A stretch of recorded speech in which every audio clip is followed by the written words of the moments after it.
자, 쌤, 저는 여기서 강의 기출만 할 겁니다. 기출 이것만. 다른 거. 그래서,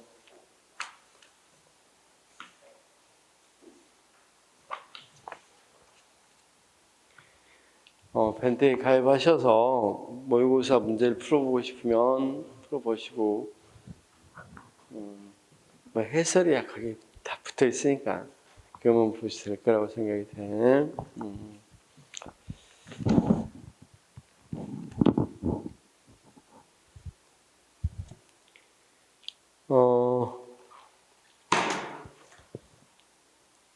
부산에서 보니까 제가 60제에서 해준 게 한 60% 정도 나왔대. 굉장히 내심 별로야, 기분이. 90%는 나와야 되는데. 그래서 이번 지방직은 90%를 다시 한번 도전을 해봐야 될 것 같아요. 우리 쌤들이 보니까 전략 과목을 하나 삼아야 돼요, 쌤. 국어, 영어, 국사는 국어나 영어, 국사는 물론 잘하는 사람이 있으면 좋겠지만 거의 이제 비슷해져 가는 것 같아. 평준화되는 것 같아.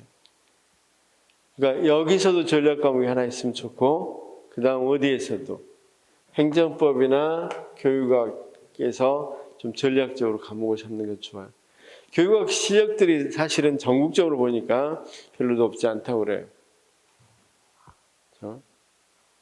이번 시험도 사실은 직접적으로 듣는 건 아닌데 간접적으로 이렇게 물어보니까 교육학 성적이 아주 낮다고 이야기하더라고요.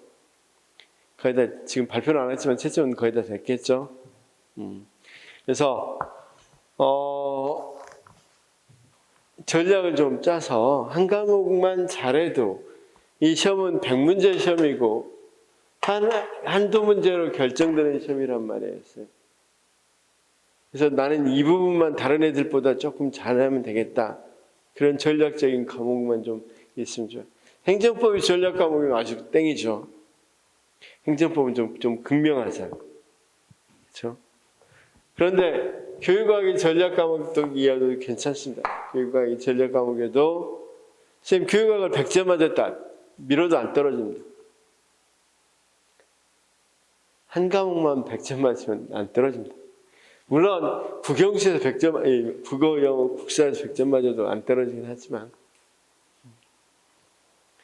근데 추세상으로는 국사는 약간 이제는 어렵지 않게 내는 경향이 있는 것 같습니다. 그렇죠? 공통 과목은 공통으로 원래 이제 이걸 바꿀 때 이 과목들은 20문제고 전공들은 40문제로 하려고 했다고 그래요. 그러니까 행정학 40 또는 교육학 40, 행정법 40, 나머지는 전부 20 이런 식으로. 왜냐하면 전공을 살리자고 지금 바꾸는 거잖아요. 그러다가 다 똑같이 이렇게 만들어놔서 취지는 그렇다 보니까 아무래도 조금은 변별력을 전공에서 내려고 하는 경향이 있는 것 같아요. 그래서 행정법 되게 어렵게 나왔고 교육학 되게 어렵게 어렵게는 아니죠. 까다롭게 나왔죠. 그래서 이런 것에서 조금 선생님들이 강점을 가지시기 바랍니다. 자.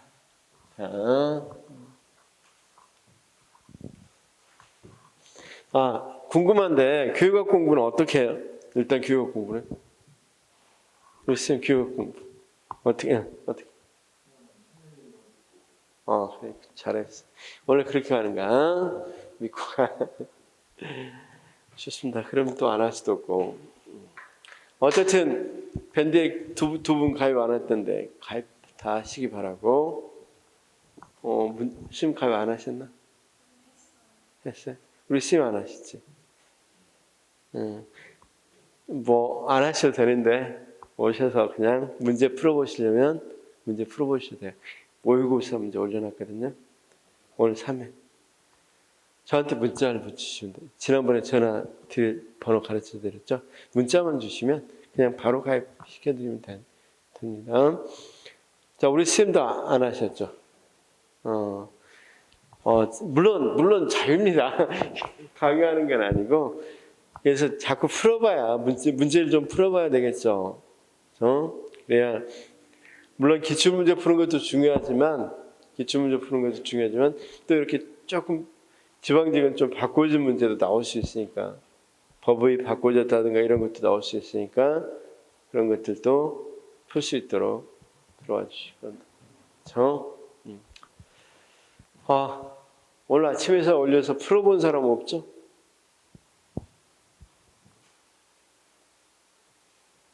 자, 매주 몇 회면 좋을 것 같아요. 매주 몇 회면. 1회씩? 1회씩이면 제가 편하고, 매주 1회씩 풀어도 되겠어요? 최소한 10회는 풀어야지. 농담이고. 1회씩 올리겠습니다, 그럼. 이번에는 3회 거 올렸습니다. 1, 2, 3회 다 올렸으니까 한번 풀어봐 주시기 바랍니다. 자, 선생님 56번 문제.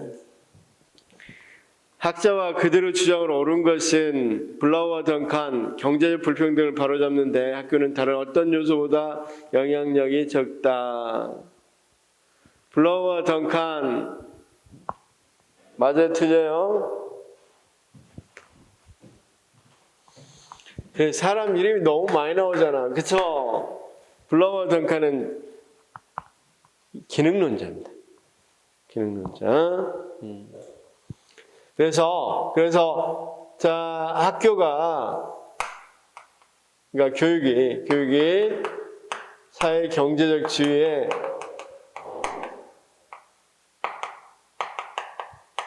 굉장히 크게 영향을 미친다.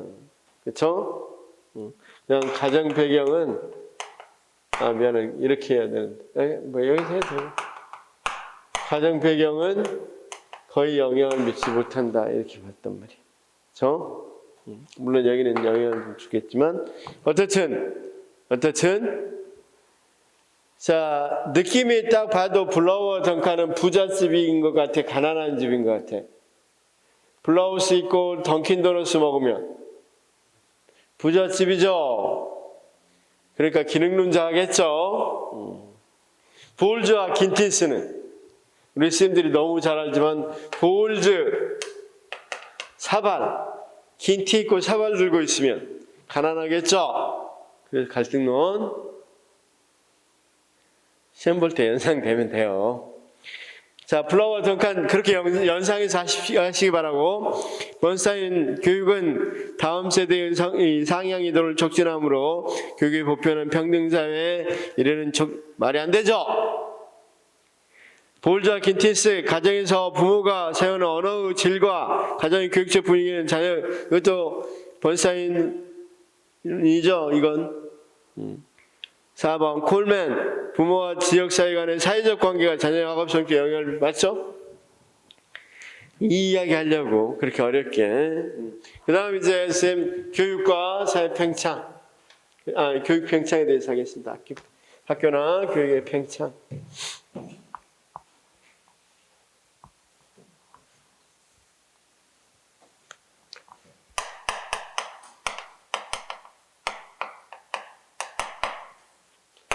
자, 쌤, 교육 팽창, 학교 팽창이란 말은 무슨 말이냐면, 해방 후하고 비교해서 지금 우리나라 학교 수 많아졌어요, 적어졌어요? 해방 직후하고 비교해서 학교 수 많아졌어, 적어졌어? 해방 직후는 대학생 수만 해도요, 388배가 늘었대요. 해방 직후보다. 그래서 학교 수는 엄청나게 늘어난 거죠. 해방 직후에 학교 몇 개 있었어? 없었죠, 거의. 그렇죠? 그럼 우리가 이런 현상을 학교 교육 팽창 또는 학교 팽창이라고 말할 수 있겠어요? 이걸 설명하는 이론이 몇 가지, 대표적인 이론 4가지만 외워주시면 돼. 4가지. 어떤 거?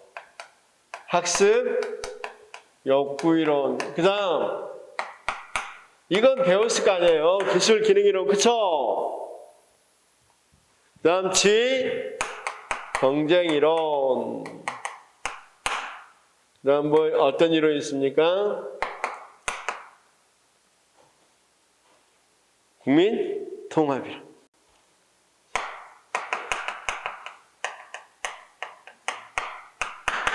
자, 이건 우리 스님도 배웠죠. 이 부분은.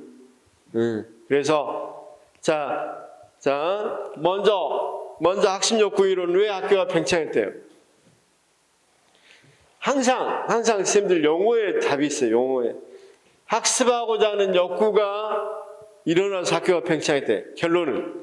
근데 어떻게 왜 일어났냐 이렇게 이야기하면 산업혁명이 되면서 자 여기 봅시다. 매슬로우는 어떤 생리적 욕구, 안전 욕구, 소속 욕구, 존경 욕구, 자아실현 욕구가 있는데 사람들이 어느 정도 산업 사회가 되면서 먹고 사는 문제, 안전 문제 이런 것들은 어느 정도 충족됐죠. 그러니까 어떤 욕구가 나왔다. 자아실현에 있는 지적 욕구가 발생했다. 그래서 사람들이 학교에 다니기 시작하니까 학교가 늘어난 것이다. 이렇게 설명한단 말이에요. 우리나라의 학교 팽창을 설명해 준다면 조금은 그럴 수도 있겠죠. 가끔 어떤 현상들이 있어. 나이 드신 할머니들이 옛날에는 가난해서 못 배웠는데 이제 뭐가 여유가 좀 생기니까 배우러 왔다고 하는 할머니들 학교에 다니는 경우도 있죠. 그런 건 여기서 설명할 수 있겠죠. 근데 그런 할머니들이 많아 적어? 많지는 않죠. 그러니까 우리나라 학교 팽창을 설명한 만큼 많지는 않잖아. 그 다음 기술 기능 이론은 뭐 때문에 학교가 팽창했다? 말 그대로 기술이 발달해서 그러니까 더 높은 기능이 필요했고 그래서 학교가 점차 많이 지어졌다. 특히 대학교가 많이 증설됐다. 이렇게 이야기한단 말이에요. 그래서 그대로 기술이 발달하니까 높은 기능이 필요하겠죠. 그래서 학교가 뭐가 됐다. 특히 어떤 학교? 대학들, 고학력들이 생겨나 높아졌다, 많아졌다. 이렇게 말할 수 있죠. 자, 우리가 옛날에는 무슨 수준이었어요? 제철소 만들 때. 대장간 수준이었죠. 그런데 지금 제철소 수준이란 말이야. 대장간 수준에서는 그때 영화에 나왔던 이계에 나왔던 모팔모 수준이면 되죠. 그때 또 안 보셨구나, 수몽. 그런데 제철소 수준이면 기능이 어때야 돼? 상당히 높아야 되겠죠. 여기는 초등학교 안 나와도 된단 말이야. 근데 여기 최소한 대학교 대학원 나와야 되겠죠. 그래서 학교가 팽창했단 말이야. 이해됐죠? 심플. 근데 이것의 약점은 뭐야, 쌤? 순서가 기술이 발달해서 학교가 팽창했죠. 그럼 기술이 발달한 만큼만 학교가 팽창해야 되겠죠. 그러니까 쉽게 해서 산업사에서 필요한 대학생 수만큼 대학생 수가 있어야 되겠죠. 이게 발달해서 학교가 팽창했다면. 근데 우리나라는 산업계에서 필요한 대학생 수보다 훨씬 많은 대학생 수가 있죠. 이걸 교육 인플레이션이라고 그러죠. 이걸 설명할 수 있어 없어? 이런 것들을 설명할 수 없죠. 하향 취업이라든가 교육 인플레이션을 설명할 수 없다는 약점이 있습니다. 지위 경쟁 이론은 뭐 때문에 학교가 팽창했다? 지위를 경쟁하기 위해서. 자, 신분제가 타파됐어요. 신분제가 타파됐으면 지위를 결정하는 게 뭐가 되겠어요? 옛날에는 잠깐만.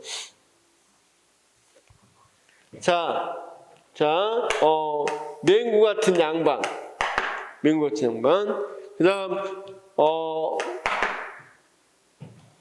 저기 강의 잘하시는 분 있잖아. 누구지? 됐습니다. 어쨌든 아주 엘리트 같은 노예. 아주 뛰어나지만 노예인 분. 아무리 뭐가 많이 배우고 뭐 했더라도 양반한테는 지위가 떨어질 수밖에 없죠. 신분에 따라서 했단 말이에요.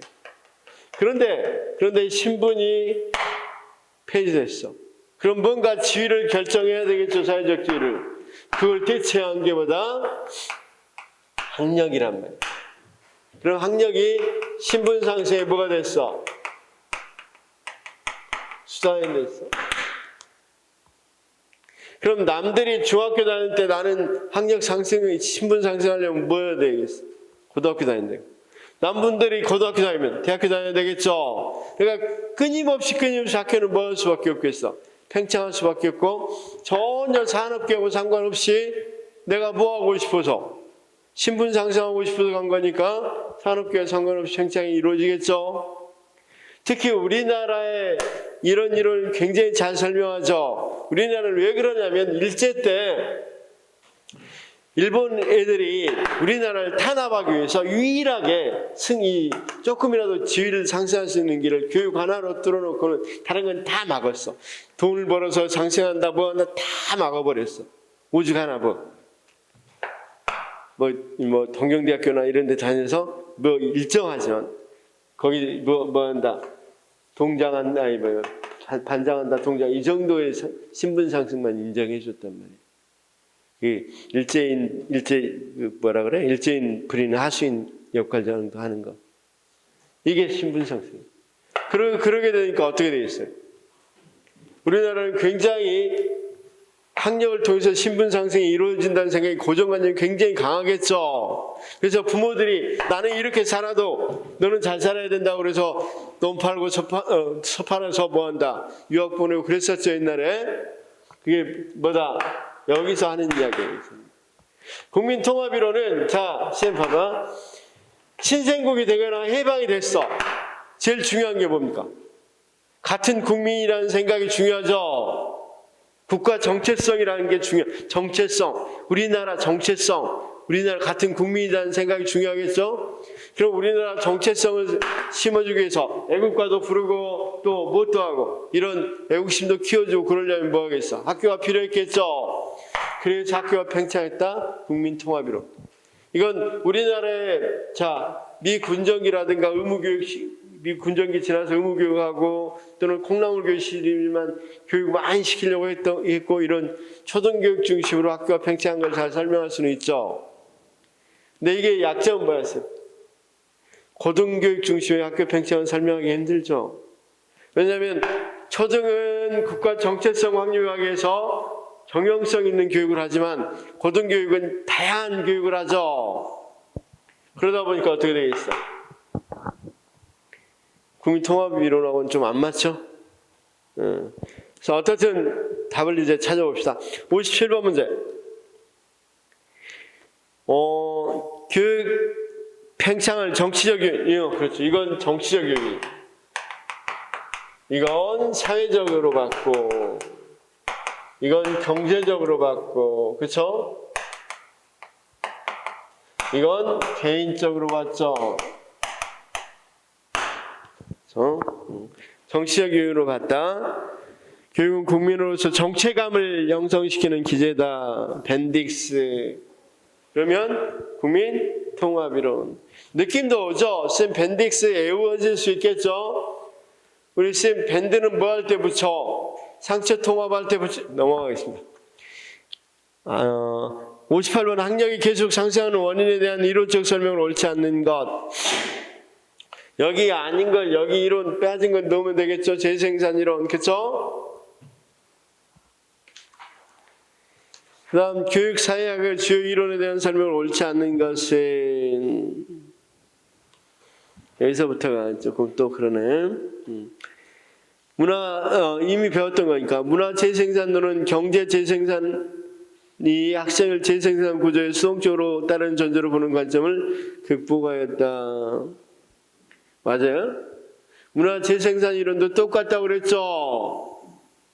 우리가 둘 다 재생산론이잖아요. 그래서 1번이 틀리니까 나머지는 다 맞았다는 말이 되겠죠? 읽어보시라고. 60번. 학력주의 사회라는 저서에서 미국 고등교육이 과잉 공급 상태에 있었음에도 불구하고 새로운 대학이 설립된 등 고등교육의 팽창이 계속되는 현상에 주목하였다. 그리고 이러한 현상이 그 원인이 대학의 학위 인정권에 있음을 밝히고 있다. 다시 말하면 실용적인 훈련을 강조하여라 학위 부여 기능 때문에. 그쵸? 학교가 팽창했다. 누구다? 콜린스. 그쵸? 여기 이제 사람 이름 붙여봅시다. 학습 욕구 이론 주장한 사람은 없고 그냥 전반적인 이런 걸로 했을 거다 이렇게 되는 거고, 기술 기능 이론을 주장한 사람 누구? 클라. 지위 경쟁 이론을 주장한 사람 누구? 콜린스. 그 다음 국민통합위원회는 벤딕스. 그렇죠? 61번 읽어보시면 현대사회의 학력상승 원인과 관련된 이론에 대한 설명은 옳지 않는가. 답은 몇 번?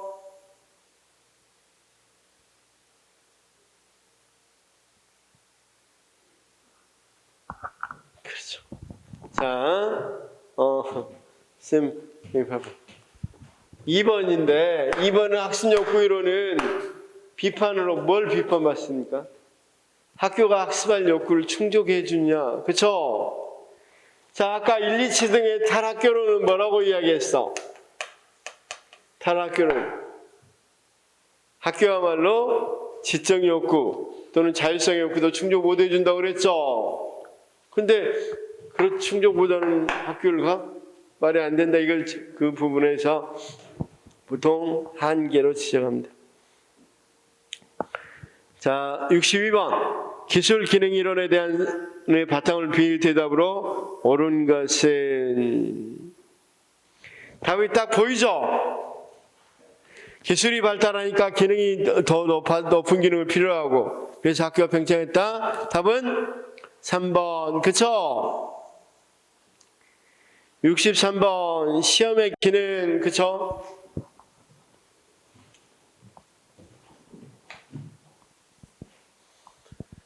자, 조금 정리를 이제 좀 해보겠습니다. 교육사회학 이론적인 거, 현상적인 거. 이론은 거시, 미시, 그 다음 거시는 기능론, 갈등론 했습니다. 이제 현상을 좀 정리하려고 합니다. 교육평등관에 대해서 봤었죠? 교육평등관은 허용적, 그 다음 보장적, 여건, 결과, 그쵸? 그 다음 교육 성취도 차이. 교육 성취도 차이에는 어떤 게 있다고 그랬어요? 지능 결핍론, 그 다음 문화환경 결핍론, 교사 결핍론, 그쵸? 다 봤잖아요, 쌤. 그 다음 아주 중요한 거 나올 것만 한다면 그 다음 어떤 거? 학교 팽창에 대해서 이야기했었죠. 학교 팽창은 어떤 거다? 학습 욕구 이론, 기술 기능 이론, 지경쟁 이론, 국민 통합론. 물론 여기 이제 콜몬 보고서는 정리합시다. 나중에 한번 콜몬 보고서는 우리가 정리했다고 하고. 그 다음 이제 시험에 대해서 보겠습니다. 시험. 자, 시험은 사회학에서는 두 가지 기능이 있다고 봅니다. 시험은 그 자체에 교육적 기능이 있고, 그다음 어떤 기능도 있다? 사회적 기능도 있다. 우리가 시험 보는 것도 우리는 당연히 교육적 기능만 있는지 아는데 그게 아니라 사회적 기능도 있다는 거예요. 학교에서 시험 보는 거. 그렇죠? 그래서 자, 거기 이 문제를 풀면서 보겠습니다. 밑줄친 부분에서 63번 설명하고 있는 시험의 기능으로 보기 어려운 것은 시험은 학문적으로 무엇이 가치가 있으며 교육제도가 선택적으로 가르치고자 하는 것이 무엇인가를 가장 극명하게 표출하지만 시험의 의미는 그것만이 아니다. 지식의 사회적 의미 규정과 그 표현 방식을 학교의 시험을 통해서 학생들에게 강요함으로써 지배 문화와 가치관을 주입하는 가장 효과적인 도구로 시험이 이용되고 있는 것이다. 자, 이 시험의 기능은 지금 설명하고 있는 시험의 기능은 교육적 기능이야? 사회적 기능이야? 그렇죠. 사회적 기능이죠. 그럼 사회적 기능으로는 어떤 게 있다 그랬어? 자, 사회적 기능으로는 거기 있는 것처럼 그렇죠. 지식의 공식화와 유계화, 그렇죠?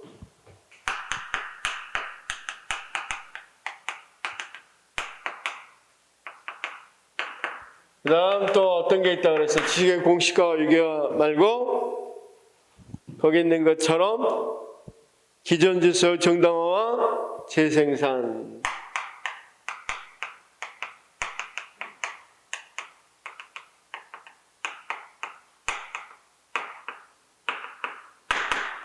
세 번째는 그렇죠. 시험 문화 형성과 변화. 그렇죠? 문화 형성과 변화.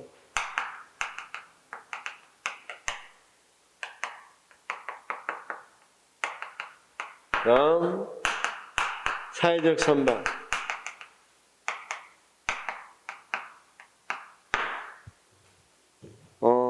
또 하나가 있는데 뭐였더라? 규범과 가치관 통제죠. 기존의 규범과 가치관 통제.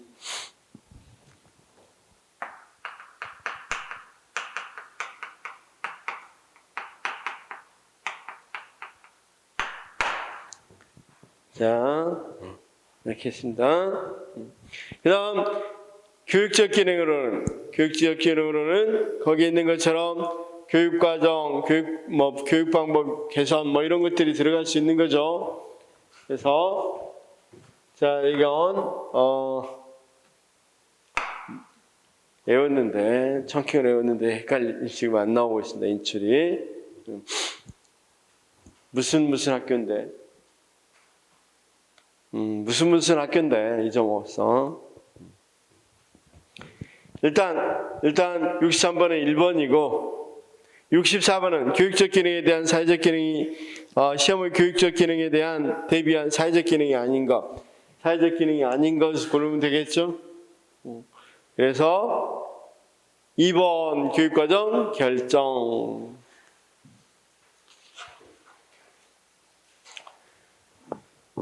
시험의 다양한 기능에 대한 설명을 옳지 않는 것은 공식적 시험일수록 시험의 지식과 유기화 기능은 뚜렷하죠. 자, 쌤 봐봐. 지식의 공식화와 유기화는 뭐냐면 우리가 수능에서 시험 나왔고 시험 출제됐어요. 그리고 답으로 나왔어. 그러면 그 문제에 대한 답은 완전히 공식적으로 인정된 거죠. 근데 학교 시험에서 답으로 인정하면 덜 그래도 공식화된 거죠. 그러니까 중요한 시험일수록 훨씬 공식화와 유기화가 심하죠. 자, 우리 선생님들 문제 풀 때 무슨 문제부터 풀어요?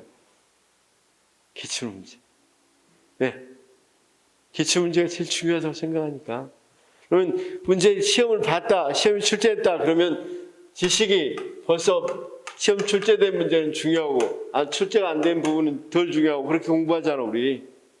유기화 시켜서 공부하죠. 지식의 유기화하고 공식화. 이해됐으면 좋겠고. 그래서 1번이 답입니다. 또 뱅크스 나왔습니다. 뱅크스. 그렇죠? 우리 선생님들이 이런 문제는 안 봐도 되는데 이거 한번 봅시다. 뱅크스 하면 어떤 거였어요? 다문화 교육 과정을 이야기한 사람.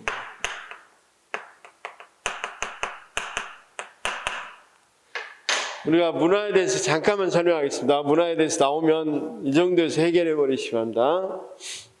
문화는 두 가지에 크게 두 가지로 볼 수 있겠죠. 어떤 것과 어떤 것. 문화 절대주의하고 문화 상대주의. 우리가 이쪽을 동화주의라고 그러고 다문화주의라고 그럽니다.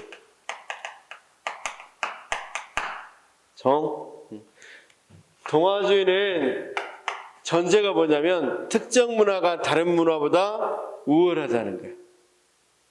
그럼 사람들이 발달이 저조하는 것은 우월한 문화를 습득하지 못했기 때문이죠. 그래서 동화주의는 문화 실조 현상으로 발달상의 문제를 이야기합니다. 그러니까 쉽게 말해서 이렇게 생각하면 돼요. 미국이 원주민들하고 관계해서 미국 문화가 원주민 문화가 훨씬 우월하다는 거예요. 그럼 원주민이 어디에 원주민 문화가 미국 문화에 동화돼야 되겠죠. 그럼 원주민 애들이 발달장애 초기 수학이라든가 수학 문제를 풀거나 또는 클래식 음악 같은 걸 이해를 못하거나 그런 건 무슨 현상이라고 생각해? 미국 문화에 대한 결핍, 문화 실제 현상이라고 생각한단 말이에요. 그래서 미국 문화가 결핍돼서 발달장애 장애를 겪는다고 생각한다. 여기까지 이해됐어요? 그리고 여기는 영광로주의라는 비유로 씁니다. 영광로주의. 문화를 한 곳에 영광로 같이 놓아야 된다 이렇게 보는 거죠. 뭐 그 영광로 속은 주류 문화 형태로 만들어졌겠죠. 다문화주의는 자, 왜 특정 문화를 가진 학생들이 성적이 안 좋냐 그러면 문화가 편향돼서 학교에서 다루는 문화가 특정 문화에 편향되어 있기 때문에 성적 차이가 난다고 생각한단 말이에요. 얘는 결핍됨이라고 생각하고.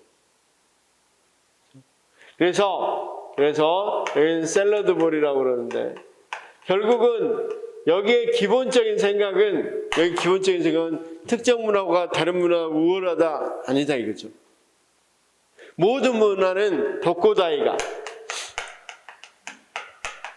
독자성, 고유성, 다양성, 이자 빼고 가치성을 갖고 있단 말이에요. 모든 문화는 그 자체 나름대로 독자성, 고유성, 다양성, 가치성을 가지고 있다.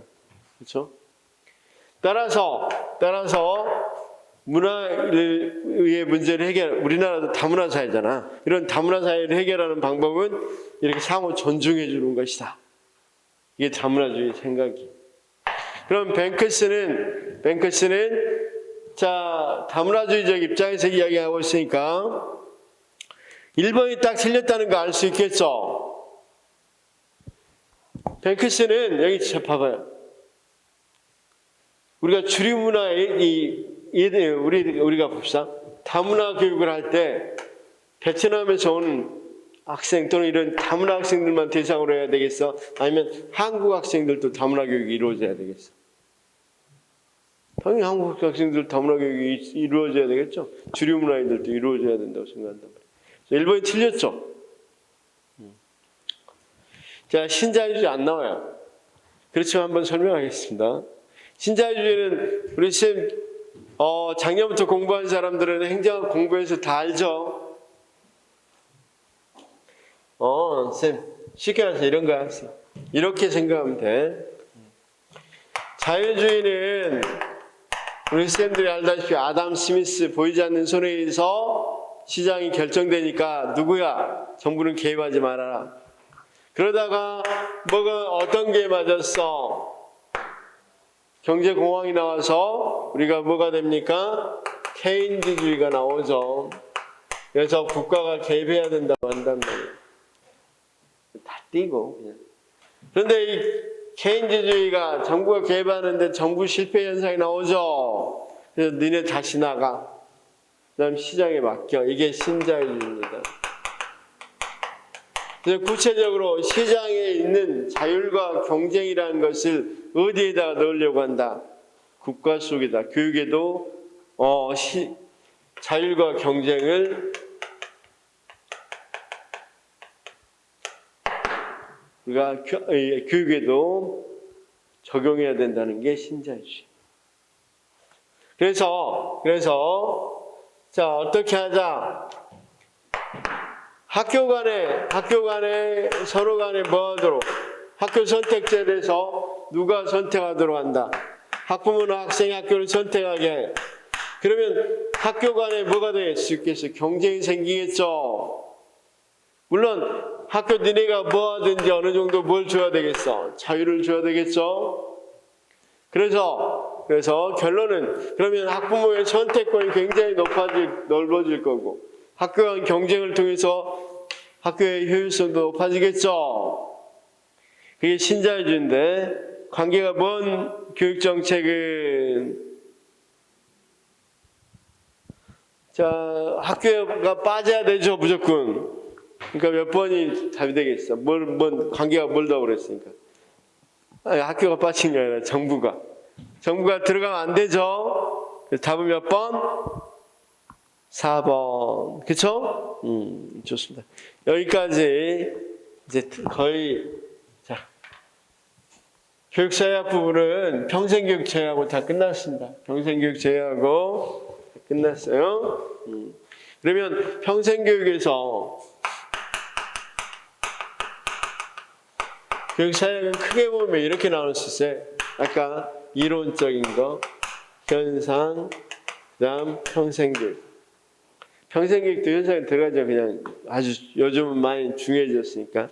여기가 평생교육에서는 시험이 많이 나오는 이유가 있다고 그랬죠. 왜 평생교육에서 시험이 많이 나온다고 그랬어요? 우리 쌤들이 합격을 하면 인천시 교육청이든 뭐 연수구 교육지원청이든 거기 들어가면 평생교육과에 많이 들어갑니다. 평생교육과. 그래서 쌤들이 주로 담당한 게 평생교육에 대한 내용을 담당하게 될 겁니다. 그러니까 담당 업무와도 관련이 있죠. 평생교육에 대해서 문제가 많이 나온다. 자, 그래서 평생교육법은 어느 정도 다 쌤들이 뭐 해야 된다? 외운 게 아니라 이해하고 분석해야 된다.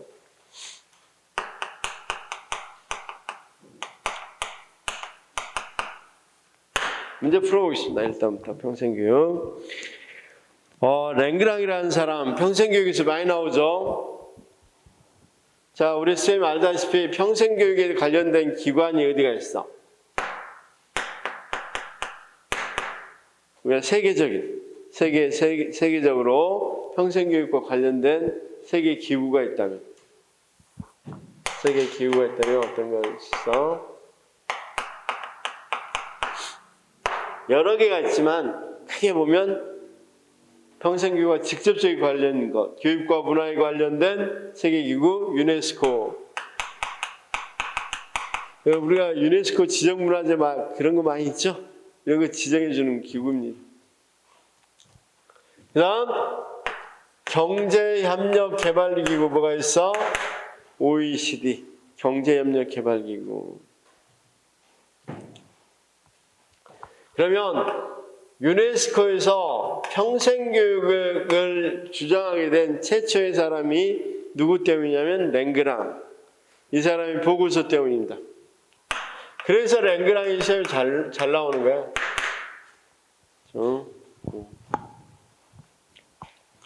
자, 문제를 풀어보겠습니다. 학교교육과 학교 외 교육은 그 시간적, 공간적 분리를 강조한다. 뭐 처음부터 틀렸네요. 그쵸?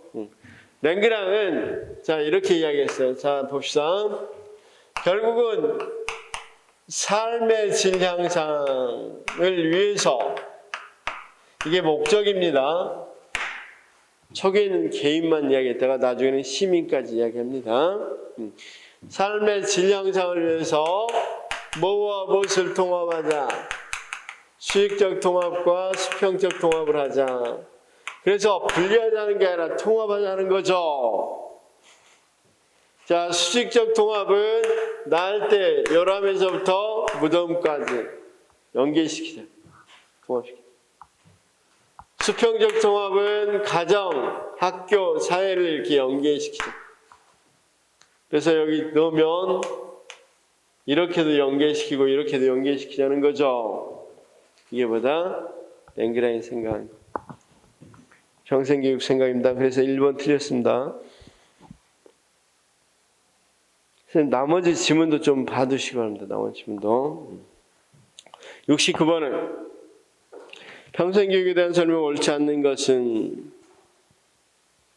평생교육의 논의가 본격화된 건 유네스코 역할 맞죠? 유네스코는 평생교육의 기본적 성격을 교육식의 연장과 교육장 확대 등에서 차지했다. 맞죠? 아까 여기까지 다 여기 확대. 그다음 우리나라 헌법은 국가 평생교육 진행 의무를 규정하고 있다. 맞죠? 우리 32조 5항에 헌법 32조 1조입니까? 2조입니까? 31조죠.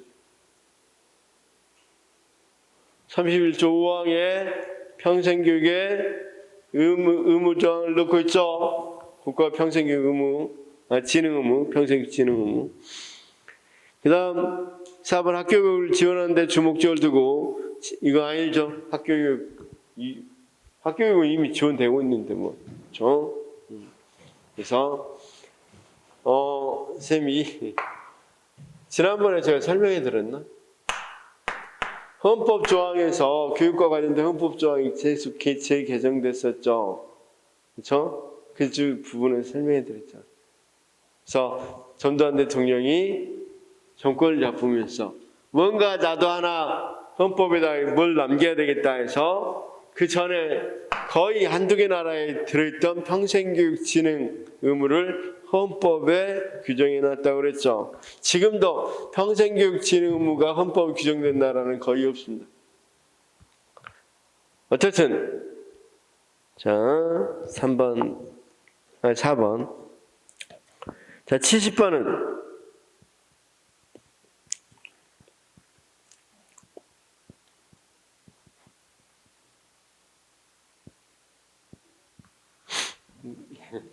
수상하죠?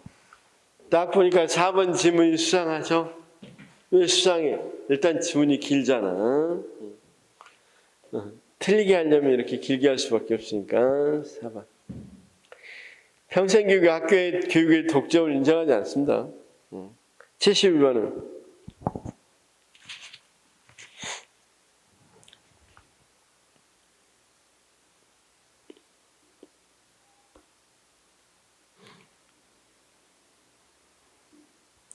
몇 번?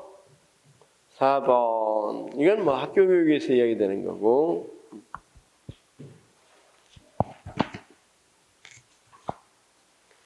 72번.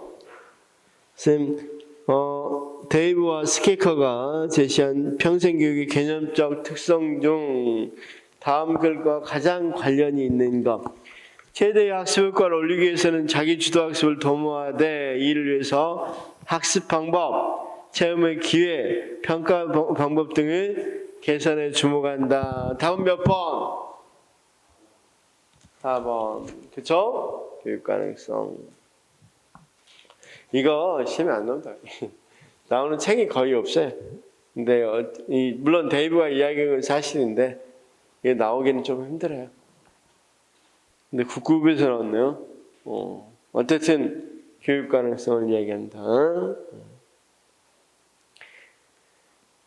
자, 그다음 그래도 일단 한 번만 풀어보시기 바라고. 73번은 성인교육에 대한 설명을 옳지 않는 거. 성인교육 안드라고지를 이야기하는 사람 누굽니까? 노울즈, 그쵸? 안드라고지. 안드라고지하고 대비되는 말이 뭐야, 쌤? 안드라고지는 성인교육을 이야기하고 대비되는 학교교육은 뭐라고 불러? 페다고지, 그쵸? 그래서 페다고지는 학교교육을 말합니다. 안드라고지에 대한 설명을 옳지 않는 거. 자, 당연히 쌤, 성인교육은 과목 중심이겠어, 문제 중심이겠어? 문제 중심이지. 문제 해결을.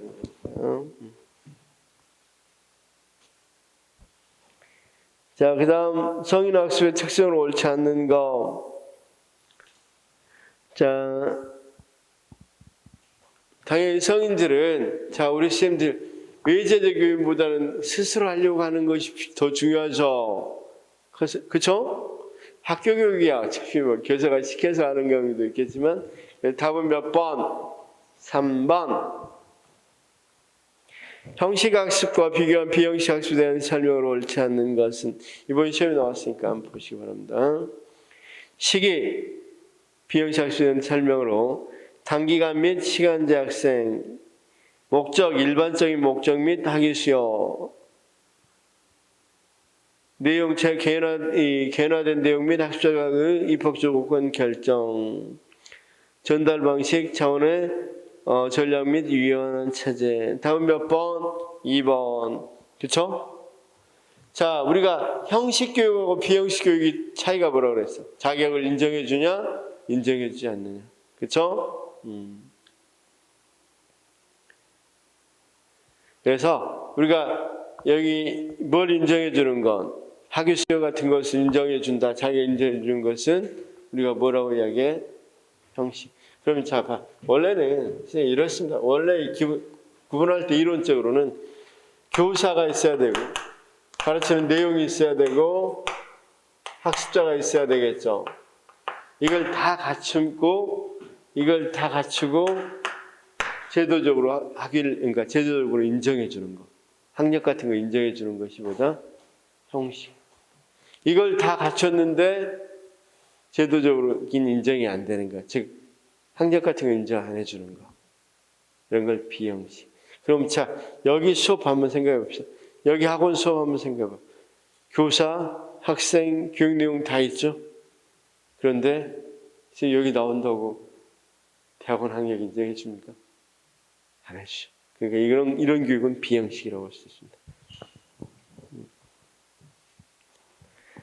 자, 평생교육에서 강조한 학습 이론과 그 이론을 주장한 체계한 학자를 바르게 연결한 것은 이 부분 책에서 꼭 확인하시기 바라고. 평생교육 학습에는 무슨 학습들이 있어요? 거기 같이 자 원래 그대로 한다면 자기주도학습, 경험학습, 전환학습 이런 것들이 아주 핵심적인 학습들이죠. 그렇죠? 자, 의식화학습은 프레일이고 자기주도학습은 노을즈고 그렇죠? 경험학습은 콜브입니다. 콜브. 그 다음 전환학습은 메스로우. 시험에 희한하게 메스로우가 시험에 잘 나옵니다. 전환학습. 그러니까 메스로우는 이런 생각을 했어요.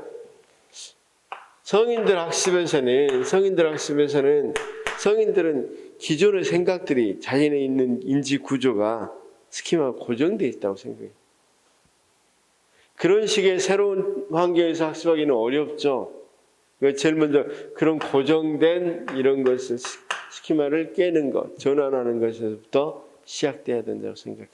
이 생각을 180도 전환해서 생각하도록 90도만 전환해도 괜찮았지만 어쨌든 획기적으로 전환해서 생각할 수 있는 데서 비롯된다고 생각합니다. 그렇죠? 자, 설명 필요한다. 어쩔 수 없어. 며칠로 웬만하면 쓰시기 바랍니다. 시험이 잘 나옵니다. 77번이 대표적인 뭡니까? 비판적 성찰, 자신의 이 개인이 주변 현실을 지각하고 이해하고 느끼는 방식에 대해 극적이고 근본적인 변화를 생각해라. 그렇죠? 이런 것들은 그래서 이제 선생님 생각해봐. 우리 결혼까지 했어. 애도 있어. 이런데 무슨 공부. 그렇죠? 그런 게 아니라 그런 속에서도 획기적인 생각을 바꿔서 이럴 때일수록 더 자기를 개발해야 되겠다는 생각을 해야 그런 데서부터 시작된다. 그게 전환학습입니다. 누구라고요? 메스로우입니다. 메스로우. 쌤 유럽연합 이건 시험에 안 나오는데 유럽연합의 최근 평생학습 동향과 가장 거리가 먼 것은 자 쌤 봐봐. 그냥 편하게 시험이 안 나오니까 편하게 하십시오. 유네스코, OECD, 유럽연합.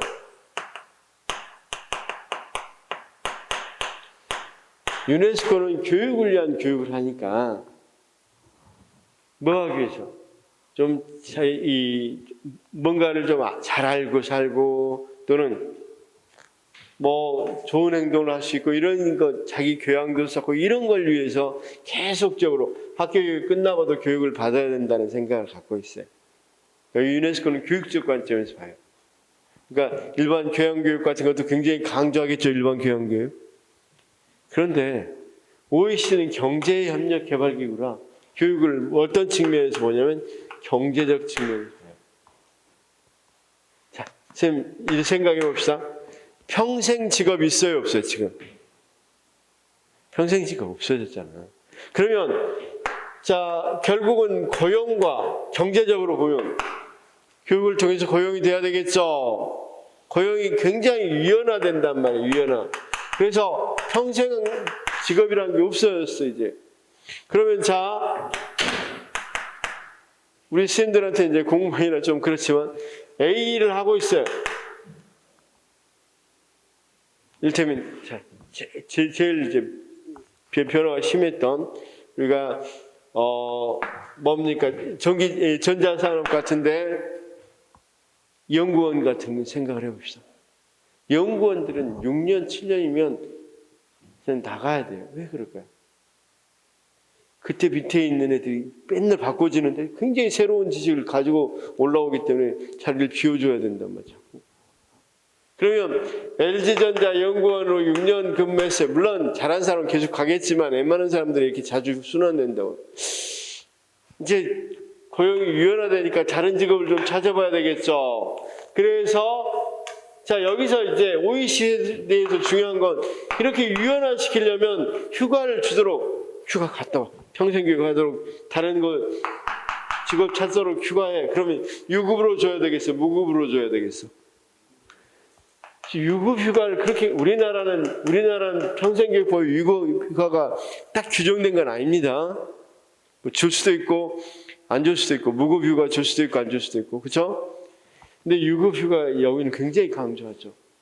그렇죠? 그래서 유급으로 휴가를 줘서 나 이제 제빵 제과 기술 배워서 이제 제빵을 배워야 되겠다. 그러면 뭘 하면서 돈 주면서 한 달간 휴가를 줘요. 그러면 제빵 제과 한 달에 1년간 배우겠죠? 배우면 자연스럽게 뭐 할 수 있어? 연구원에서 제빵 제과 기술 배웠죠? 여기서 큰 회사라고 생각하시면 뭐 신라 뭐 베이커리라고 생각.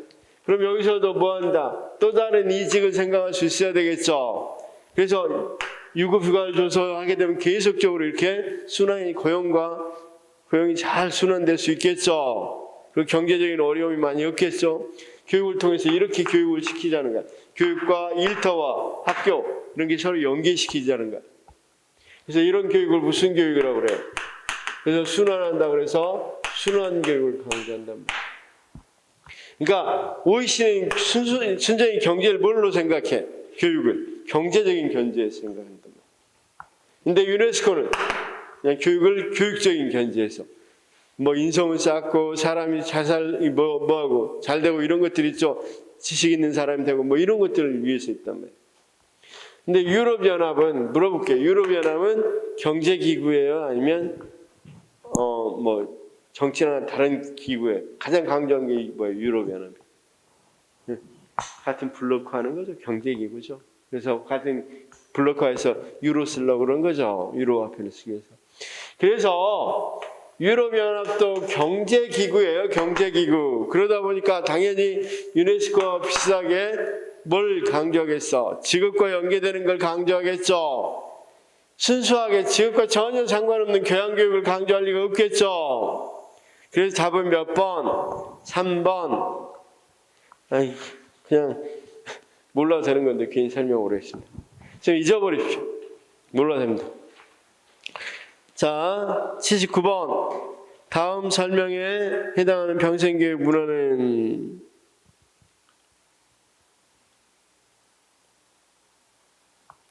자, 제일 처음으로 썼다는 거죠. 그러면 뭐다? 랭그랑.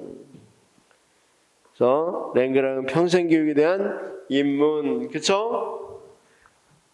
이런 문제도 나올 수 있으니까 받으시면 됩니다. 평생교육 부분에서는 다음은 유네스코. 그러니까 자 여기 해보겠습니다. 유네스코에서 유명한 사람들.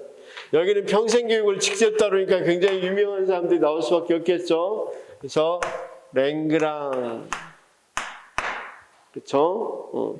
랭그랑도 여기에 속하고 데이브 다 여기에 속합니다.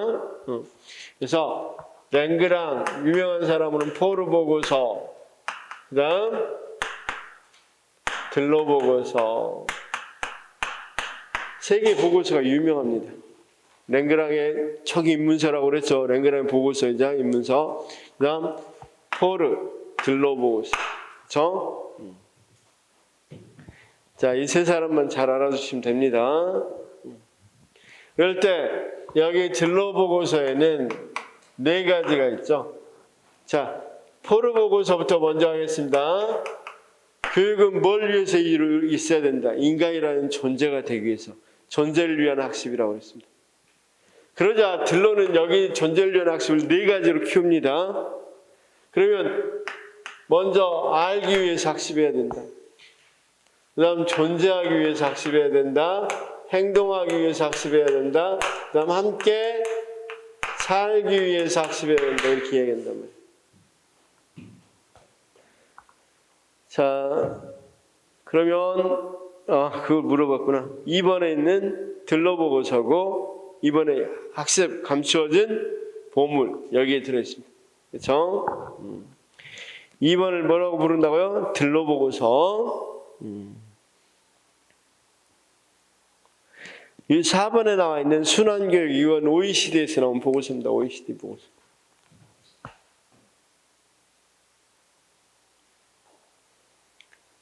자, 그 다음 평생교육 6대 영역 이건 정말 봐야 돼요.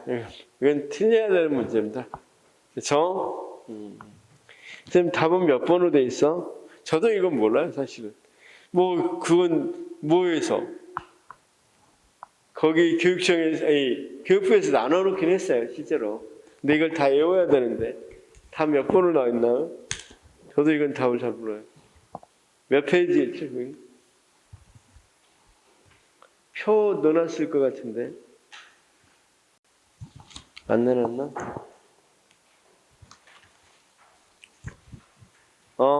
쌤 이거 밴드에다 표 올려놓겠습니다. 예, 1번으로 나왔네요. 1번으로. 표로 딱 돼 있는 거 있죠? 이거 올려놓게 한번 봐봐요.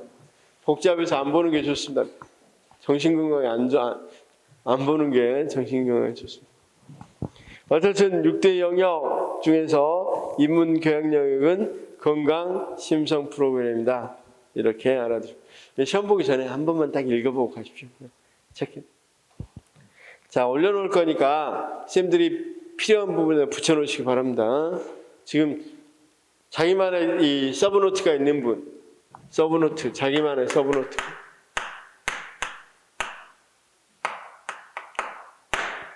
없어요? 그럼 어떤 거든 자기가 선정해서 시중에 어떤 거든 사서 서브노트 한 뒤에 붙여놓으시고 합니다.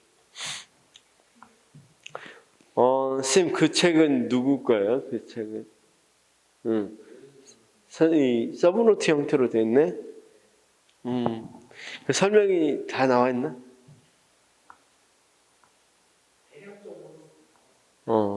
저런 거 사서 하시면 좋겠습니다. 저런 거. 뭐 끝장이라고 돼 있는데 끝장 날 것 같으니까. 근데 너무 많이 실린 거 말고 좀 핵심 포인트만 실려 있는 거 보시고 너무 강사들은 보수적으로 할 수밖에 없어요.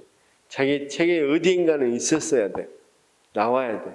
그러니까 모든 걸 다 실어 넣으려고 할 수밖에 없어요. 그런 건 지금에서는 크게 도움 안 돼요. 그냥 중요한 거 딱딱 좀 빠지더라도 진짜 나올 거. 한 문제 안 나왔다 그래서 크게 문제 찍어서 맞추면 되니까. 다음 82번 OECD 나왔습니다. 무슨 교육? 순환교육 좋습니다. 83번 경제협력개발기구 OECD가 제안한 순환교육에 대한 소리 옳지 않는 거 이것도 금방 알 수 있겠죠?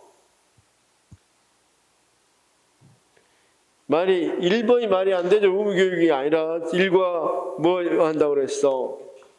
실제 일터에서 하는 거 일터하고 학교 연계시킨다고 그랬으니까 의무교육과 전혀 관련 없죠. 84번은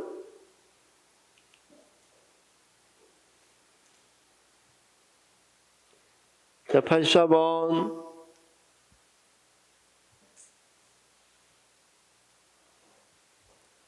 자, 기업과 니은 84번 답. 이건 어떤 것에 해당되는 것 같아? 그러니까 쉽게 말해서 경제적 접근인 것 같아? 교육적 접근인 것 같아? 쭉 읽어보니까. 자, 이렇게 나왔잖아.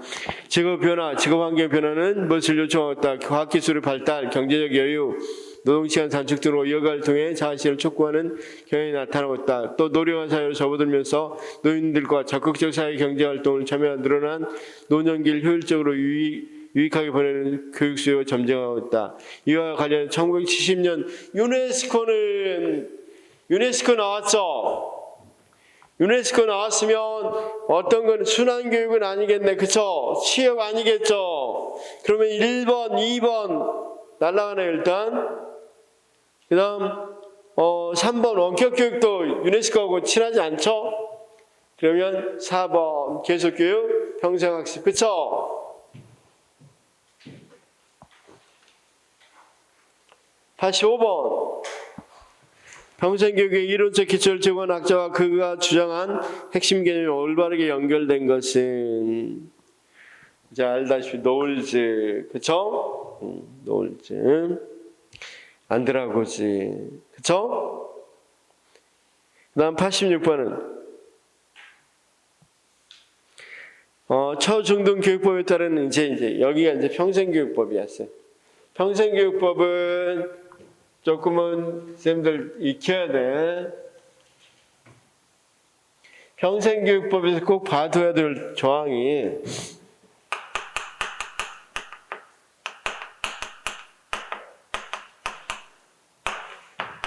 일조 목적 조항도 봐야 됩니다.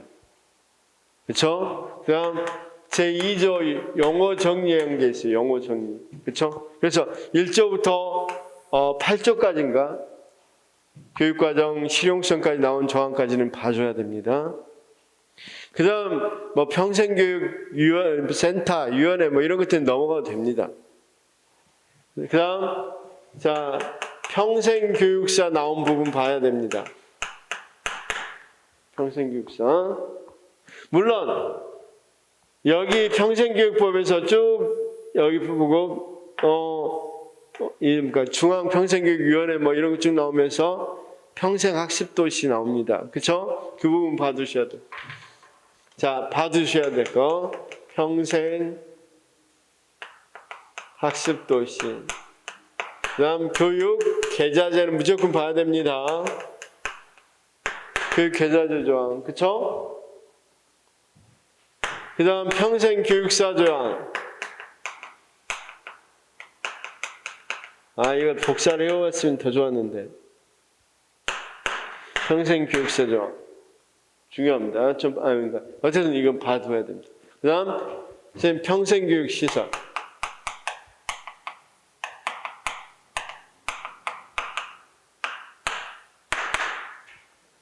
자, 우리가 몇 가지 형태, 8가지, 이번에까지 하면 9가지인데 일단 크게 보면 8가지 형태입니다. 그러니까 학교에서 하는 평생교육은 그냥 놔두더라도, 그러니까 쉽게 해서 여기 여기 초등학교에서 방과 후에 평생교육 할 수 있어요. 그건 평생교육 시설을 만들어 놓고 한 건 아니죠. 그렇죠? 그러면 실제로 만들어 놓고 한 시설로 치면 8가지가 됩니다. 그렇죠? 그래서 그냥 말하면 이 전문상으로는 9가지 학교의 평생교육해서 그렇게 알아두셔야 됩니다. 평생교육. 그 다음 학력 및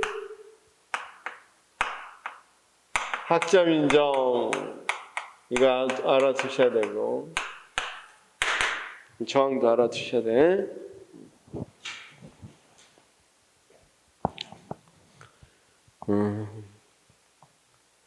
자, 초중등교육법에 따른 각급 학교 장이 그러면 이제 실제로 여기 평생교육 시설에서 학교 평생교육입니다.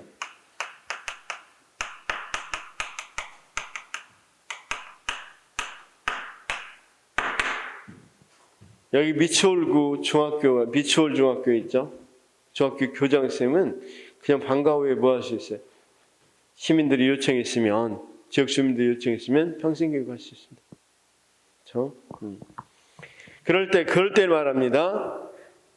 평생교육부에서 학교 평생교육을 실시하고자 할 때 그 방법으로 옳지 않는 것은 평생교육을 직접 실시하거나, 좋습니다, 영리를 목적으로 하지 않는, 다시요, 영리를 목적으로 하지 않는 비영리 법인 및 단체에 유탁해서 실시할 수 있다, 이렇게 되어 있어요. 그렇죠? 자, 그러면 좋습니다. 평생교육을 할 때, 자, 여기 미추홀 중학교에서 이 교장선생님 하려고 하는데 자기가 스스로 못할 것 같아. 그래서 법인에 맡기려고 그래. 근데 헤이커스에 맡기면 안 돼. 영리단체입니다. 그럼 어디? 요즘 여기 인천에 무슨 비영리단체로 해서 무슨 재단, 초록재단 위원회 이런 초록재단 이런 거 있으면 아이들 그 기금 이런 하기 위한 재단을 마련돼 있으면 그런 데는 맡겨도 되겠죠. 비영리법이니까. 자, 그 다음 2번, 3번, 4번도 이런 건 쌤 제가 안 해줬다 하더라도 다 기본적으로 알아야 됩니다. 항상 기출의 지문은 반복된다. 그렇죠? 기출 지문은 반복됩니다. 그 다음 87번은 평생교육법상 평생교육시설에 대한 설명을 옳은 것은 학교 부설 평생교육시설은 대학을 제한 왜 대학을 제외해요? 자, 봐봐요. 자, 우리가 평생교육시설에는 어떤 게 있는지 제가 한번 써보겠습니다. 학교 평생교육과 학교 형태가 있어요. 쌤들 지나다니는 보면 평생교육 학교 같아요. 근데 무슨 중학교 무슨 고등학교 아니라 무슨 평생교육 시설 이렇게 돼 있는 거야. 근데 꼭 학교 형태야, 형태가. 그렇죠? 그다음 여기 인천 인하대 부설 평생교육 시설이 있어요, 없어요? 학교 부설에. 학교 부설로 제일 많이 설치하는 게 대학이에요, 대학. 물론 미추홀 고등학교에서 부설할 수도 있어요. 그렇지만 거의 대부분은 잘 안 하죠. 자기 학생들 가르치기 힘드니까. 그래서 학교 부설하는 것은 거의 다 대학들이죠. 거의 대부분 대학이 다 평생교육시설이 있어 없어요? 다 있죠. 그 다음, 자, 여기 봐봐요. 사업장 부설은, 자, 이 인천에 롯데백화점 있죠? 거기 롯데백화점 문화센터에서 평생교육 해야 하나요? 그게 사업장 부설이에요. 거기 롯데백화점만 있는 건 아니고, 그렇죠? 그 다음, 쌤 뭐가 있어? 사업장 부설이 있고, 사내대학, 원격대학. 쌤, 사내대학, 원격대학은 실제로 이제 삼성전자가 고등학교만 나온 학생들도 있겠죠. 공고 나와서 여기 삼성전자에 들어가서 지금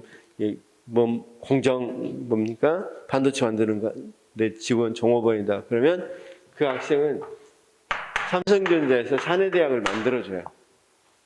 여기 삼성전자 박사급도 엄청나게 많잖아. 그런 사람이 와서 가르쳐요, 그냥. 그 다음, 여기에 대한 비용은 누가 내요? 고용주가. 원격 교육할 때. 사내대학, 그러니까 종업원들을 위해서 해주는 거죠. 근데 종업원 말고 하청업체 직원들이 여기서 근무만 하면 하청업체에 있는 이 직원도 뭐 한다? 여기 사내대학 들어갈 수 있어요. 그러니까 여기 입학할 수 있는 게 꼭 삼성전자 종업원뿐만 아니라 하청업체 종업원도 다 들어갈 수 있단 말이에요. 단 이 종업원은 삼성전자에서 대줄 리가 없겠죠. 그 하청업체 사장이 내겠죠, 고용주가. 뭔 말인지 알겠죠? 이게 사내대학이에요. 사내대학 가면 그러니까 학사학위까지 인정해줘, 학사. 그다음 원격대학은 자 여기 봐봐. 이 원격 교육은 누구나 할 수 있어 없어? 원격 교육. 누구나 할 수 있어, 원격 교육은. 신고하면 누구나. 그래서 여러분 유튜브 보면 다 하고 있잖아. 심지어 요즘 정말 유튜브 보면 재밌는 거 많이 있잖아요. 그런 것들이 다 원격 교육이야. 원격 교육은 누구나 할 수 있어. 근데 원격 대학 학력까지 인정해 주니까 이건 또 조금 다른 문제죠. 그래서 대부분 대학교에서 원격 대학도 신설을 많이 합니다. 그렇죠? 원격 대학. 그 다음 뭐가 있어? 언론, MBC, KBS 언론기관 부설. 그 다음 시민사회단체. 선생님들 알고 있는 뭐 경실련, 참여연대 뭐 이런 데겠죠. 그 다음 지식인력개발. 지식인력개발 부설. 이건 한국교육개발원. 그러니까 원래가 지식인력과 관련된 것. 교육개발원 같은 거 또는 뭐 교육과정 평가원 이런 데도 다 지식과 원래 관련돼 있죠. 이런 데 부설로 해놓은 걸 지식인력개발 부설이라고 해요.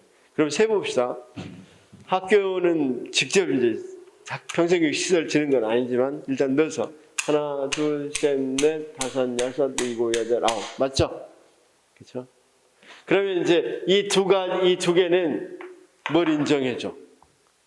졸업하면 대학교 학력을 인정해줘. 여기는 학교 형태는 우리가 일반적으로는 고등학교 학력까지 인정해줘. 나머지는 학력 인정해주는 건 아닙니다. 그렇죠? 선생님, 이제 학점이 모여서 나중에 학점 은행제 형태로 해서 하는 건 별개로 치더라도 롯데백화점 와서 꽃꽂이센터 다녔다 그래서 학력 인정이 말이 안 되잖아. 그렇죠? 그런 건 아닙니다. 자, 그 다음 그러면 한번 풀어보겠습니다. 88번 할 차례죠. 그렇죠? 88번 할 차례죠.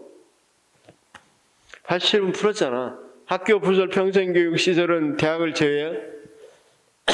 학교 부설 평생교육은 대학이 제일 많다고 그랬잖아. 그럼 88번. 평생교육법 조항이 일부이다. 괄호 안에 공통으로 들어갈 말은 자, 우리가 영어 아까 제2조는 반드시 외우라고 그랬죠. 문자, 해독, 문해교육. 문자, 해독 교육. 그쵸? 문자, 해독 교육. 원래 문자 해독 교육은 말 그대로 그 문자만 해독하는 거죠. 그러다가 점점 확대돼서 문자 해독뿐만 아니라 일상적인 생활을 할 수 있도록, 그렇죠? 일반적인 일상적 생활을 할 수 있도록 해주는 것까지를 포함해서 보통 문해교육이라고 이야기합니다. 그러니까 자, 교사 김봉 뭐였더라? 교사 김 저기가 차태현이래. 김봉두 고마워요.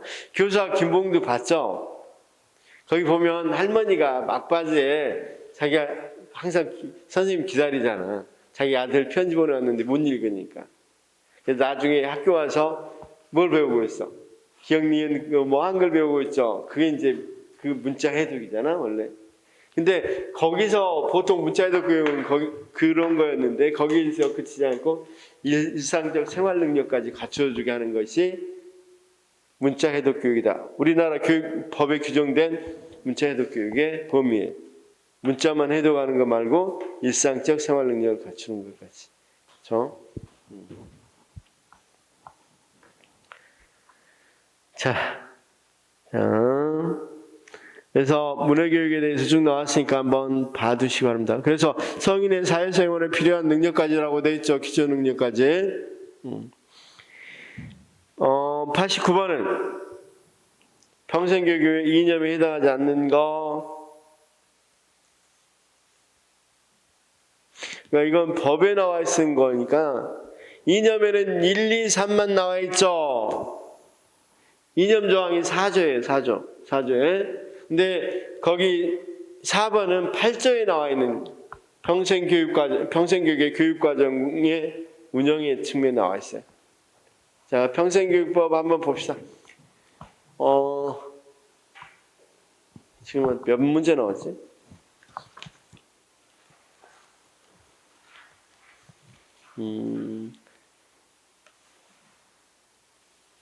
다음 주에 평생교육법을 가져와서 할까?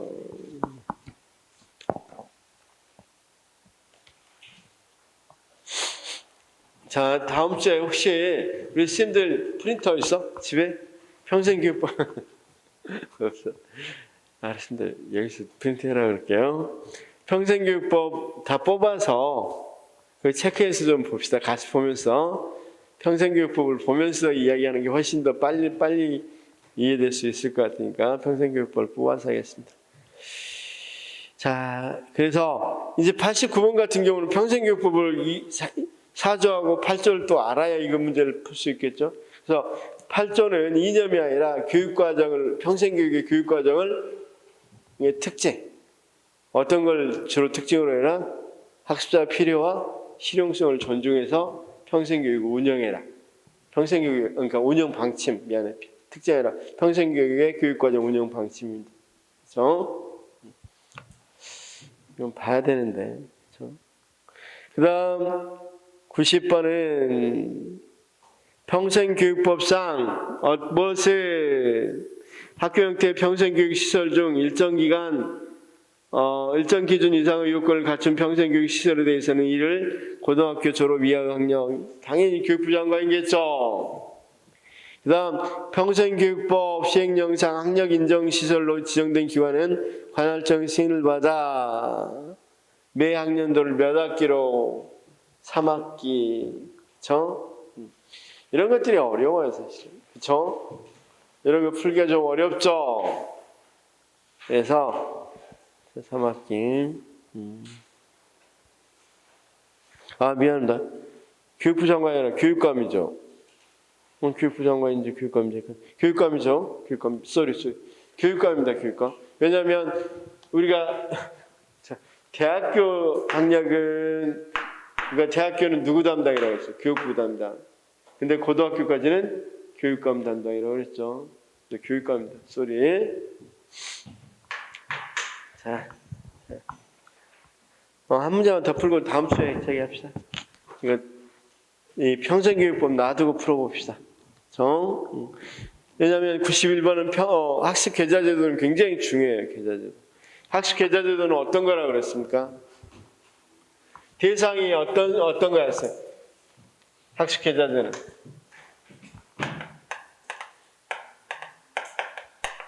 학점 은행제하고 독학사하고 또 달라요. 이 비교 하나 빨리 해드릴게요.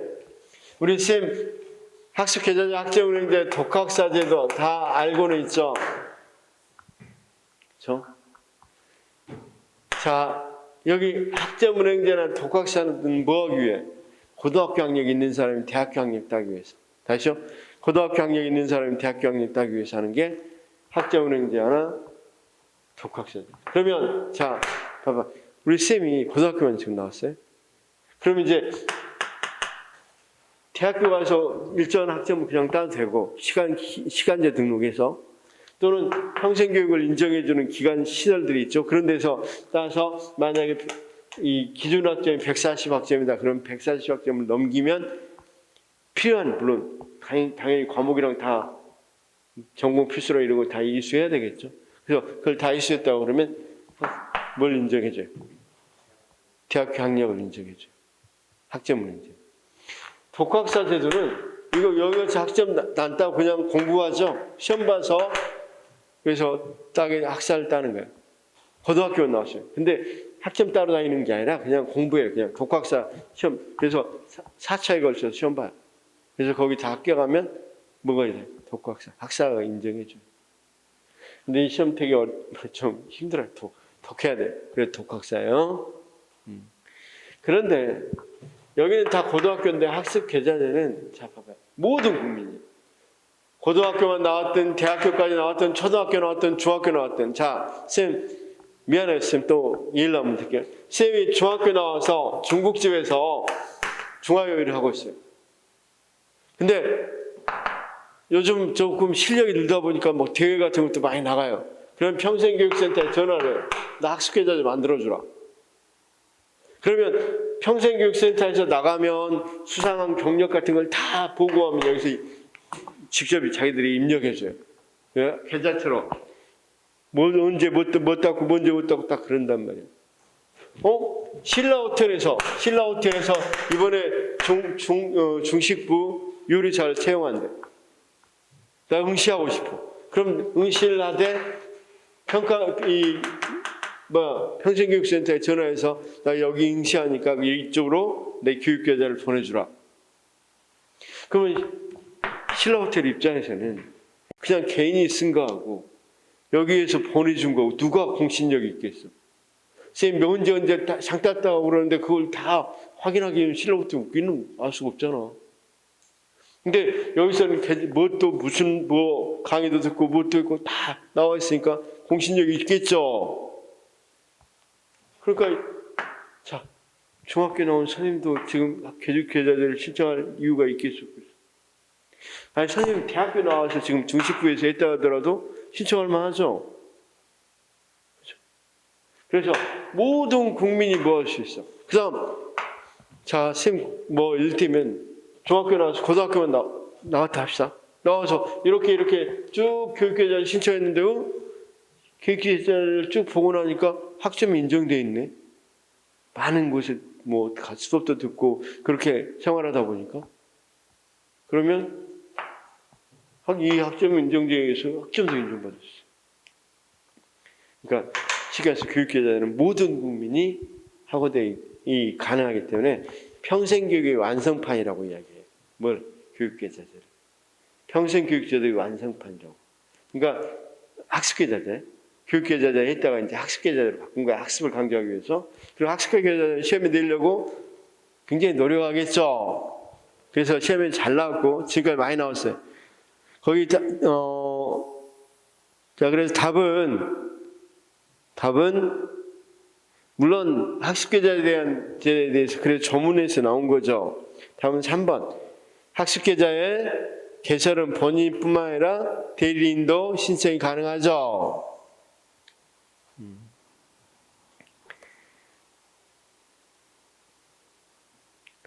그래서 다음 그래서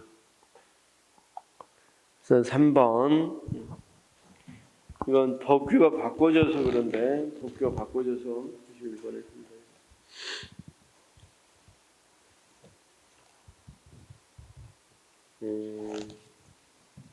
일단은 여기까지 오늘 해놓고 다음 주에는 2번도 답이야 쌤. 2번도 3번은 법규가 바뀌어져도 답이고 2번도 쌤 거기 277페이지 봐봐.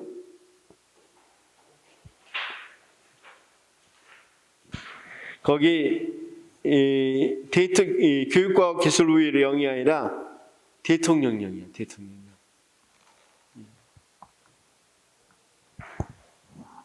자, 그리고 옛날에는 학습계좌들을 본인만 신청해라고 그랬어. 근데 요즘은 이번에 법이 개정돼서 대리인도 신청할 수 있어.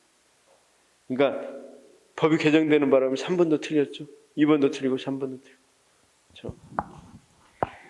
자, 다음 주에 합시다 그럼.